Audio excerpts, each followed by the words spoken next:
Hi மக்களே! நம்ம இந்த வீடியோல என்ன பார்க்க போறோம் அப்படின்னா, அ எவ் எவ்வளவு கேவலமான ஒரு ஒரு ஒரு உறவு அப்படின்னா அது என்ன? ஓகேங்களா? ஆ நான் எத பத்தி பேசப் போறேன்? கணவன், மனைவி உறவு. அத பத்தி தான் பேசப் போறேன். சரிங்களா? இது வந்து நெறைய பேர் வந்து என்ன இத பத்தி பேசுறீங்க?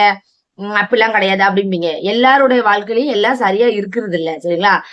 இப்போ 100 பேர் இருக்காங்க அப்படின்னா, அதுல ஒரு 10 பேருடைய வாழ்க்கை வந்து நல்ல அண்டர்ஸ்டாண்டிங்கோட இருக்கும். எந்த பிரச்சனையும் இல்லாம ஸ்மூத்தா போகும். மீதி 90% உள்ள கணவன் மனைவி உறவுகள்ல இந்த பிரச்சனைகள் நான் சொல்ற மாரியான பிரச்சனைகளும் இருக்கதான் செய்யுது. சரிங்களா? வீடியோ பார்த்துட்டு வீடியோ பிடிச்சிருந்துச்சுன்னா ஒரு லைக் பண்ணுங்க. சேனல சப்போர்ட் பண்ணுங்க. சப்ஸ்கிரைப் பண்ணுங்க. மறக்காம ஒரு லைக்க தட்டிருங்க. வாங்க வீடியோக்குள்ள போகலாம். நான் என்னுடைய பர்சனல் ஒப்பீனியன்ஸ உங்கட்ட ஷேர் பண்றேன். ஓகேங்களா? ஃபர்ஸ்ட் பாயிண்ட் என்ன அப்டின்னா, ஃபர்ஸ்ட் நானும் என்னுடைய கணவரும் லவ் மேரேஜ் ஏற்கனவே உங்கட்ட வீடியோஸ் சொல்லியிருக்கேன். நெறைய லைவ்லயும் சொல்லியிருக்கேன். ஓகேங்களா? நானும் என் வீட்டுக்காரரும் ரொம்ப அண்டர்ஸ்டாண்டிங். அண்டர்ஸ்டாண்டிங் மீன்ஸ் லவ் அன்பு. அவரு என் மேல ஒரு அன்பு, நான் அவர் மேல ஒரு அஃபெக்ஷன் சொல்லலாம். அன்புன்னு சொல்லலாம். ஓகேங்களா? ரொம்ப பாசம். அந்த அளவுக்கு சொல்லலாம். லவ்னா லவ் அப்படி ஒரு லவ் யாருமே காதல் பண்ணாதீங்க, காதலே பண்ணாதீங்க. ஆசை வைக்காதீங்க, ஆபத்தில் சிக்காதீங்க. கூட உள்ள மனிதனெல்லாம் முட்டாளா ஆக்குது. பட்ட படிப்பு படிச்சவன பைத்தியமா ஆக்குது. அப்படின்ட்டு அந்த பாட்டு உண்டு. சரிங்களா? நம்ம நான் பட்ட படிப்பு படிச்சிருந்தாலும் அவன பைத்தியம் ஆகல. காதல் இந்த மாரியான விஷயங்கள் எல்லாம் நான் விழல. ரொம்ப கவனமா இருந்தேன். அதுக்கப்புறம் என்னது நம்ம அத்தை பையனையும் லவ் பெரியவங்களா பார்த்து பேசி முடிச்ச கல்யாணம். அதனால நான் லவ் பண்ணேன். என்ன பண்ணேன் லவ் பண்ணிட்டு கடைசியில வேண்டான்னு சொன்னாலும், நான் அவர தான் கல்யாணம் பண்ணுவேன்னு கட்டாயமா பைத்தியமாயிட்டோம்ல, காதல் பைத்தியம். அதனால கட்டாயமா கல்யாணம் பண்ணிக்கிட்டேன். அவரு என்ன பண்ணாரு, அவருக்கு நெறைய மைனஸ் இருக்கு. சரிங்களா? அவர்ட்ட நெறைய மைனஸ் விஷயங்கள் இருக்கு. ஆனா நெறைய பிளஸ் விஷயங்கள் இருக்கு. எக்ஸாம்பிளுக்கு வந்து அவர்ட்ட ஒரு 70% பிளஸ் பாயிண்ட் இருந்தாலும், இது 30% மைனஸ் பாயிண்ட் இருக்கு. ஓகேங்களா? நான் என்ன மனநிலையில வந்தேன் அப்டின்னா, சரி நம்ம வந்து மேனேஜ் பண்ணிக்கலாம். இவர வந்து ஹேண்டில் பண்ணிரலாம். எல்லாரும் சொன்னாங்க, ரெட்ட சொல்லி என் வீட்டுக்காரருக்கு. நல்ல சேட்ட நல்லா பண்ணுவாரு. ரொம்ப சேட்ட புடிச்சவன். இவன கல்யாணம் பண்ணிட்டு நீ சமாளிச்சுருவியா? அப்டிலாம் நெறைய பேர் என்ன கேள்வி கேட்டாங்க. நான் பாத்துக்கிறேன் எதுனாலும் அப்படின்னு சொல்லிட்டு, அந்த காதல் இருக்கு பாத்தீங்களா? அது மேல கொண்ட நம்பிக்கை நிமித்தமா, எதுனாலும் நான் பாத்துக்கிறேன் அப்படின்னு சொல்லிட்டு, கல்யாணத்தையும் முடிச்சாச்சு. நல்லா ஹேப்பியா போச்சு. ஒரு 6 மாசம் எந்த வித பிரச்சனையும் இல்ல. நல்ல ஒரு அண்டர்ஸ்டாண்டிங். எல்லாரும் அப்படித்தானே கல்யாணம் முடிச்ச புதுசுல நல்ல குளோஸா இருப்பாங்க. அதுக்கப்புறம் இந்த பழக பழக பாலும் புளிக்கும். அந்த கதை தான் என்னுடைய லைஃப்லயும் நடந்திருக்கு. சரிங்களா? என்ன பண்ணேன் அப்படின்னா, ஒரு 6 மாசம் நல்ல ஒரு அந்யோன்யம் அது இதுன்னு நல்ல எல்லாம் சம்திங் இருந்ததுன்னு வைங்களேன். அதுக்கப்புறம் என்னது குழந்தை எல்லாத்தையும் வழக்கம் போல எல்லா வீட்லயும் நடக்கிற மாரி வீட்டுக்கு வீடு வாசப்படி. அந்த மாதிரி என் பையன் 2 குழந்தை தவறி போச்சு. ஏற்கனவே உங்ககிட்ட சொல்லியிருக்கேன். அதுக்கப்புறம் இதுக்கு முந்தின லைவ்ல அத பத்தி விவரங்கள் எல்லாம் சொல்லியிருக்கேன். சரிங்களா? இப்ப அந்த டாபிக் நம்மளுக்கு வேண்டாம். என் பையன் நல்லா பிறந்தான். அது என் பையன் பிறக்கும்போது, என் வீட்டுக்காரர் வந்து நல்லா பாத்துக்கிட்டாரு என்னைய. ஒரு அம்மா மாதிரி பாத்துக்கிட்டாரு. அம்மா மாதிரின்னா என்ன சொல்ல வர அப்படின்னு கேக்குறீங்களா? டாக்டர் வந்து என்ன சொல்லிட்டாரு அப்படின்னா, கட்டில விட்டு இறங்கக்கூடாது. கம்ப்ளீட்லி பெட் ரெஸ்ட் எடுத்தா மட்டும் தான் குழந்தைய வந்து காப்பாத்த முடியும். இல்லன்னா காப்பாத்த முடியாது அப்படின்ட்டாரு. என் வீட்டுக்காரரு என்னைய அவ்வளவு நல்லா பாத்துக்கிட்டாரு. என்னன்னா, அப்படி என்னதான் பாத்துக்கிட்டாரு அப்படின்னு கேட்கீங்களா? அதாவது 3 நேரம் சாப்பாடு செஞ்சு தர்றதுல இருந்து எனக்கு அதாவது ஒரு அம்மா மாதிரி. என்னடா மனைவி கணவன வந்து இப்படி வீட்டு வேலையெல்லாம் செய்ய வச்சிருக்கியே அப்படின்னு நீங்க நினைக்க வேண்டாம். அவருடைய குழந்தைக்காக அவ்வளவு வேலை எனக்கு இன்னைக்கு பார்த்தவரு, இப்போ இப்போ குழந்தைங்கலாம் 3 வயசு, 4 வயசு ஆயிட்டு. என் பையன் பெரியவனுக்கு 4 வயசு ஆயிட்டு. இன்னொரு பையனுக்கு 3 வயசு ஆயிட்டு. பெரிய பிள்ளைல ஆயிட்டு. இன்னைக்கு சாப்பிட்ட இடத்துல கை கழுவி வச்சுட்டு போயிடுறாரு. அது சட்டை கூட எடுத்து வைக்க மாட்டேங்காரு. ஒரு தண்ணி கூட மோந்து குடிக்க மாட்டேங்காரு. அப்போ அவர் குழந்தைக்காக அவ்வளவு வேலை பார்த்தவரு இன்னைக்கு எப்படி மாறியிருக்காரு பார்த்தீங்களா? இப்படிதான் எல்லார் வீட்லயும் இருக்குமா? இல்லன்னா என் வீட்லயும் மட்டும் தான் இப்படி நடக்குதான்னு எனக்கு தெரியல. இருந்துச்சுன்னா கமெண்ட்ல சொல்லுங்க. ஓகேங்களா? அப்ப கன்சீவ் ஆன டைம்ல என்ன அப்படி நல்லா பாத்துக்கிட்டாரு. ஓகேங்களா? இப்ப ரீசென்ட்டா கொஞ்சம் மிஸ் அண்டர்ஸ்டாண்டிங் கிடையாது. என்ன அப்படின்னா ஈகோ. இவ சொல்லுத நம்ம என்ன கேட்கணும் அப்படின்ட்டு ஈகோ பிரச்சனை இல்ல. நான் சொல்றது எதுவுமே கேட்க மாட்டேங்காரு. அவ்வளவு பிரச்சனை பண்றாரு. வாக்குவாதம் பண்றாரு. அப்ப எனக்கு ரொம்ப கோவம் வருது. என்னடா நம்ம நல்லது எது சொன்னாலும் கேட்க மாட்டேக்கார காது கொடுத்து அப்படின்ட்டு எனக்கு ரொம்ப கோவம் வருது. அப்ப நான் வந்து என்ன பண்றேன் மடாத்தனமா திட்டுறேன். என் வீட்டுக்கார. திட்டும்போது அவர் என்ன பண்றாரு கூட கொஞ்சம் பண்ணிட்டே இருக்காரு. அப்ப எனக்கு ரொம்ப கோவம் வருது. என்னடா வாழ்க்கை ச்சை இவர லவ் பண்ணி நம்ம கல்யாணம் பண்ணிக்கிட்டு எல்லாரும் சொன்னாங்களே இவர் கல்யாணம் பண்ணி எப்படி மேனேஜ் பண்ண போறேன்னு அப்படின்னு நம்ம அது பழைய நினைவுகள்லாம் வருது. அப்ப வரும்போது என்னடா எப்படி மேனேஜ் பண்ணிரலாமா என்னன்ட்டு பண்ணிரலாம் முடியும். தன்னம்பிக்கை என்பது வேணும். இவர ஹேண்டில் பண்ணியே நம்ம வந்து வாழ்க்கையில வந்து வாழ்ந்து காட்டணும், சாதிச்சு காட்டணும். எல்லாரும் பரவாயில்லையே அப்படின்னு சொல்லணுமே அந்த அளவு. அதனால அந்த பாயிண்ட்ல மட்டும் ரொம்ப கவனமா இருப்பேன். ஓகேங்களா? அப்படிங்கும்போது சரி வளவலன்னு பேசாத, என்னதான் சொல்ல வர, டக்குன்னு சொல்லு அப்படிங்கிறீங்களா? சரி ஷார்ட்டா முடிக்கிறேன். ஓகேங்களா? உங்களுக்கும் ரொம்ப அருவைய போட்ட மாரி இருக்கும்.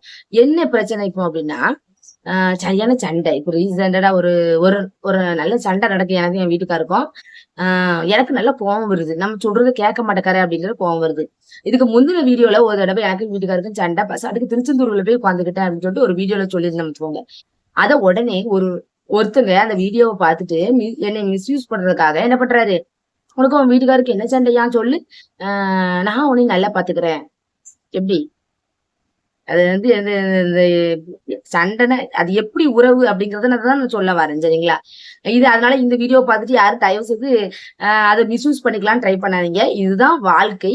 இப்படிதான் எல்லார் வீட்லயும் நடந்துகிட்டு இருக்கு. அததான் நானும் எங்க வீட்லயும் நடக்க அதத்தான் நான் சொல்றேன். சரிங்களா? சரியான சண்டை.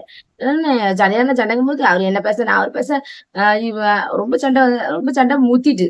அப்போ நான் இனிமே உங்ககிட்ட பேசவே மாட்டேன். 1 வருஷத்துக்கு உங்ககிட்ட பேச்சே கிடையாது. நான் என் குழந்தைகளுக்காக இருக்கேன். நீங்களும் உங்க குழந்தைக்காக இருங்க அப்படின்னு சொல்லிட்டு, நீங்க உங்க பாட்டுல இருங்க. நான் என் பாட்டுல இருந்துக்கிறேன். பேசாதீங்க அப்படின்னு பேசல. இத்தன நாளா ஒரு 3 நாளா பேசல. அதுக்கப்புறம் எங்க வீட்டுக்காரர் நான் சாப்பாடு செஞ்சு கேட்பாரு, வைப்பாரு. எதுவுமே குடுக்கல. சாப்பாடு செஞ்சும் குடுக்கல, சாப்பாடு வச்சும் குடுக்கல. கோவத்துல எதுவுமே நம்ம சொல்றது கேட்க மாட்டேங்காருன்னு சொல்லிட்டு, கோவத்துல அதாவது நான் நல்லது தான் சொல்றேன். இப்ப நீங்க நினைப்பீங்க, நீங்க சொல்றது தான் கேட்கணுமா அப்படின்னு, நீங்க சொல்றது தான் சரியா? அவரு அவரு அவரு செய்யறது வந்து ஏன் செய்யக்கூடாது? ஆண்கள வந்து ஏன் கட்டுப்படுத்துறீங்க? அப்படின்னு நெறைய பேர் கேள்வி கேட்பீங்க. நல்ல விஷயங்கள எடுத்து சொல்லும்போது மனைவி பேச்ச கேட்கறது ஒண்ணும் தப்பு இல்லையே! அப்படிங்கும்போது எனக்கு ரொம்ப கோபம் வருது. என்னடா நம்ம ஒரு நல்ல விஷயம் சொன்னா எடுத்து எதுவுமே காது குடுத்தே கேட்க மாட்டேங்காரு. அப்படிங்கும்போது, இனிமே உங்களுக்கு எனக்கும் ஒண்ணும் கிடையாது. நீங்க உங்க பாட்டுல இருங்க. நான் என் பாட்டுல இருந்துக்கிறேன். நான் என் குழந்தைங்க வந்து என் வீட்டுக்காரர் இல்லாம இருக்காது. நான் இல்லாம இருக்காது. 2 பேரும் இருக்கணும். என் குழந்தைங்களுக்கு அப்படிப்பட்ட குழந்தைங்க. என் குழந்தைங்களால தான் இப்ப நாங்க வந்து ஒற்றுமையா அப்படியோ போயிட்டு இருக்கு. சண்டை வந்தாலும், அத வந்து சகிச்சுக்கிட்டு அப்படி போய்க்கிட்டு இருக்கோம். அது ஒரு கதைகள்ங்க. 3 நாளைக்கு சாப்பாடும் வச்சு குடுக்கல. அவரா தான் வச்சு வச்சு சாப்பிட்டாரு. அ அதுக்கப்புறம் இப்ப என்னாச்சு அப்படின்னா, நான் பேசவே இல்ல வீட்டுக்கார்ட்ட. அதுக்கப்புறம் என்ன பண்ணேன், நம்ம குழந்தைகளுக்காண்டி மானம், சூடு, சொரணை, வெட்கம், எல்லாத்தையும் இழந்துட்டு என்ன பண்ணுது, மறுபடியும் ஃபர்ஸ்ட் இயர். இப்படிதான் மக்களே லைஃப் போயிட்டு இருக்கு. இது எத்தன பேருக்கு இந்த மாரி லைஃப் போகுதுன்னு எனக்கு தெரியல. சரி, எவ்வளவுதான் சண்டை, பிரச்சனை, வீட்ல குடும்ப சூழ்நிலைகள் என்னதான் போனாலும் வச்சாலும் என்ன பண்ணுது, கணவன் மனைவி உறவு என்பது நல்ல மடத்தனமா நம்ம பேசுறோம். அதுக்கப்புறம் 2, 3 நாளைக்கு பேசாம இருக்கிறோம். அதுக்கப்புறம் என்னது சகிச்சுக்கிட்டு என்னது அதெல்லாம் எல்லாம் சமாளிச்சுக்கிட்டு மறுபடியும் கணவன் மனைவியா மறுபடியும் நம்ம குடும்பத்த நடத்துறோம். இந்த மாதிரி தான் வாழ்க்கை இருக்கு. என்னடா வாழ்க்கை! கடவுளுடைய படைப்ப பார்த்தீங்களா? நம்ம மத்தவங்ககிட்ட இப்ப யாராவது அடுத்த உறவுட்ட நம்ம சண்டை போடுறோம். ஏதோ ஒரு வாக்குவாதம் ஆகுது அப்படின்னா நம்ம என்ன பண்ணுவோம், பேச மாட்டோம், வைக்க மாட்டோம். அந்த உறவுகள வந்து நம்ம விலக்கி வச்சுருவோம். ஆனா என்னதான் பிரச்சனை இருந்தாலும், 1000 பிரச்சனை இருந்தாலும், சண்டை சச்சரவுகள் வந்தாலும், கணவன் மனைவி உறவு என்பது இதுதான் ஒரு புனிதமான உறவுங்கிறது அப்படிதான் போல. ஆனா நான் என்னைய விட்டுட்டு என் வீட்டுக்காரர் இருக்க மாட்டாரு. என் வீட்டுக்காரர விட்டுட்டு நானும் இருக்க மாட்டேன். ஆனா அந்த வாக்குவாதம் வரும்போது வார்த்தைகள் எவ்வளவோ வந்து விழுது. ஆனா எல்லாம் அந்தந்த டைமிங் மட்டும் தான் சரிங்களா? அ எவ்வளவு பிரச்சனை நடந்தாலும் சரி 2 நாள் இல்ல 1 நாள் தான். மறுநாள் என்னது வழக்கமாக நடக்கிற மாரி சாப்பாடு செஞ்சியா என்னங்கிறது நான் சாப்பாடு என்னன்னு நேத்து போல எடுத்து வைக்கிறது. அவருக்கு என்னென்ன ஒரு மனைவியா இருந்து என்னென்ன செய்யணுமோ அத்தன பணிவிடைகளையும் செய்றேன். இப்படிதான் மக்களே லைஃப் போய்க்கிட்டு இருக்கு. என்னைய மாரி எத்தன வீடுகள்ல இப்படி நடக்குதுன்னு எனக்கு தெரியல மக்களே. எங்க வீட்ல மட்டும் தான் இப்படி நடக்குதா? இல்ல எல்லா வீட்லயும் இப்படி நடக்குதா? ஆனா ஒரு சில குடும்பங்கள்ல மனைவியையும் டார்ச்சர் பண்ற மனைவிகளும் இருக்கதான் செய்றாங்க. சரிங்களா? கணவன் எவ்வளவு நல்ல இருந்தாலும், கணவன் எவ்வளவுள்ள நம்ம ஏர்ன் பண்ணி கொண்டு குடுத்தாலும், ஆ எவ்வளவு நல்லது கெட்டது எடுத்து சொன்னாலும், கணவன் பேச்சை மனைவி கேட்டு நடப்பது ஒண்ணும் தவறில்லை. சரிங்களா? நல்லது விஷயங்கள் யாரு சொன்னாலும் யாருனாலும் கேட்டுக்கலாம். ஆனா ஒரு சில வீடுகள்ல மனைவி வந்து என்ன பண்றாங்க, கணவன் இவர் சொல்றது நம்ம என்ன கேட்கறது? நம்ம சொல்றது தான் இவரு கேட்கணும். நம்ம வச்சது தான் இந்த வீட்ல சட்டம். நம்ம பேச்ச தான் இந்த வீட்ல எல்லாரும் கேட்டு கட்டுப்பட்டு நடக்கணுங்கிறது என்பது தவறு. சரிங்களா? கணவன் மனைவிக்குள்ள யார் நல்லது சொல்றாங்களோ, அத வந்து யாருனாலும் கேட்டுக்கலாம். ஒருத்தருக்கு ஒருத்தர் புரிஞ்சு, அண்டர்ஸ்டாண்டிங்கோட வாழ்க்கைய கொண்டு போனா நிச்சயமா லைஃப் நல்லாருக்கும். ஒரு ஸ்டேஜ்ல வந்து நான் என்ன பண்றேன், இவரு ரொம்ப நம்ம சொல் பேச்சு கேட்க மாட்டேங்காரு. அவரு இஷ்டப்படி அவரு என்னனாலும் பண்ணிக்கிட்டே இருக்காரு. அப்படிங்கும்போது நமக்கு பொறுத்து பொறுத்து போயிட்டு எனக்கு ரொம்ப கோவம் வந்துச்சு. இது வந்து சரிப்பட்டு வராது. இனிமே வந்து உங்கள விட்டு நான் விலகிர்றேன் அப்படின்னு சொன்னோனே, சும்மா கோவத்துல அப்படி வார்த்தைகள்லாம் வருது. அப்படிங்கும்போது 2 நாளைக்கு தான். மாறி நேத்து போல பேசி வச்சு, அப்படி சமாளிச்சு அப்படியே லைஃப் போயிருக்கு மக்களே. இப்படிதான் எல்லா வீட்லயும் போதா? கமெண்ட்ல சொல்லுங்க. வீடியோ பிடிச்சிருந்தா லைக் பண்ணுங்க. சரி லாஸ்ட்டா ஒரே ஒரு பாயிண்ட் சொல்லிக்கிறேன். என்ன அப்படின்னா, எவ்வளவுதான் கணவன் மனைவிக்குள்ள சண்டை சச்சரவு வந்தாலும், மனைவி வந்து சிலவங்க பிடிவாதம் பிடிச்சவங்களா இருப்பாங்க. கணவன் பிடிவாதம் குணம் பிடிச்சவங்களா இருப்பாங்க. சரிங்களா? இப்ப வந்து மனைவி கணவன் பேச்சு எதுவுமே கேட்க மாட்டாங்க. சிலவங்க ஒரு சில வீடுகள்ல மனைவி தான் வச்சுதான் சட்டம் அப்படின்னு ஒரு பிடிவாத குணத்தோட இருப்பாங்க. அப்படி பிடிவாத குணத்தோட இருந்தாலும் சரி, அப்படி இருக்கும்போது என்ன செய்ய முடியும்? கணவன் இறங்கி போறதுல ஒண்ணும் தவறு இல்ல. வாழ்க்கை குழந்தைகளுக்காகவும் குடும்பத்தின் நல்ல நிம்மதிக்காகவும் இறங்கி போறது ஒண்ணும் தவறு இல்ல. அதே மாதிரி கணவன் வந்து சில நேரங்களில் பிடிவாத குணத்தோடும் நம்ம சொல்றதுதான் கேட்கணும், நம்ம வைக்கிறதா சட்டம் அப்படிங்கிற மாதிரி ஒரு சில கணவன்மார்களுக்கு இருப்பாங்க. அப்படிப்பட்ட கணவன்மார்கிட்ட மனைவிகள் வந்து விட்டு கொடுத்து போய் குடும்ப நன்மைக்காகவும் குழந்தைகளோட சந்தோஷத்துக்காகவும் இறங்கி போறது ஒன்றும் தவறு இல்லை. ஓகேங்களா?